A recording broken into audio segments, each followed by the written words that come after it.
Bonjour à tous. Hello, je suis heureuse de vous retrouver donc pour une nouvelle vidéo qui va parler bien de comment faire un dossier avec SketchUp et Layout. Un dossier par exemple d'APS ou d'APD ou une déclaration voilà, préalable.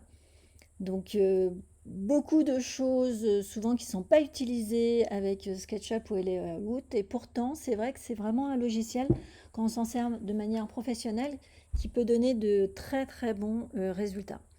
Alors la première chose à faire c'est effectivement d'avoir modélisé quand même dans un fichier SketchUp. Alors ici nous avons une villa donc qui est en 3D.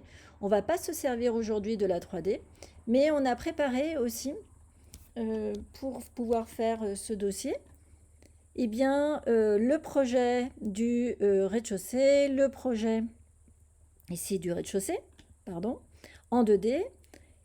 Ici, donc, le projet de l'étage. Et pour pouvoir les exploiter dans les Layout, je vous conseille vraiment en fait de préparer en amont des scènes qui vont vous permettre après de les appeler dans les Layout, d'être plus efficaces et surtout d'être moins source d'erreur une fois que vous allez préparer votre dossier. Donc pour ce faire, des scènes. Je pense que tout le monde connaît les scènes ici. Donc on a préparé une scène rez-de-chaussée projet, une scène de l'étage et puis notre projet 3D pour faire une belle page de présentation. Vous avez l'onglet ici des scènes. Évidemment, il faut que toutes vos balises soient bien ordonnées, bien nommées et que les éléments soient bien rangés dedans.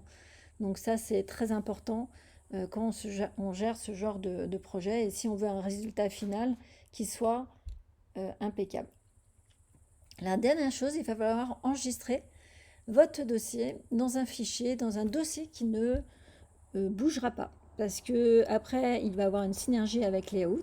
Et donc, Layout va avoir besoin à chaque fois de bien connaître le chemin pour pouvoir exploiter les scènes de SketchUp. Donc, qu'est-ce qu'on va faire? Eh bien, par exemple, un dossier comme ça, qui va nous permettre en fait de pouvoir proposer à notre client notre aménagement. Après, ça peut concerner aussi des plans de menuiserie, tout simplement, avec des vues intérieures et également donc les cotations en général des meubles ou carrément effectivement on peut utiliser Layout et SketchUp pour des plans pour des déclarations préalables ou des permis. Voilà, ça c'est une possibilité. Donc on va voir aujourd'hui plutôt la partie APS.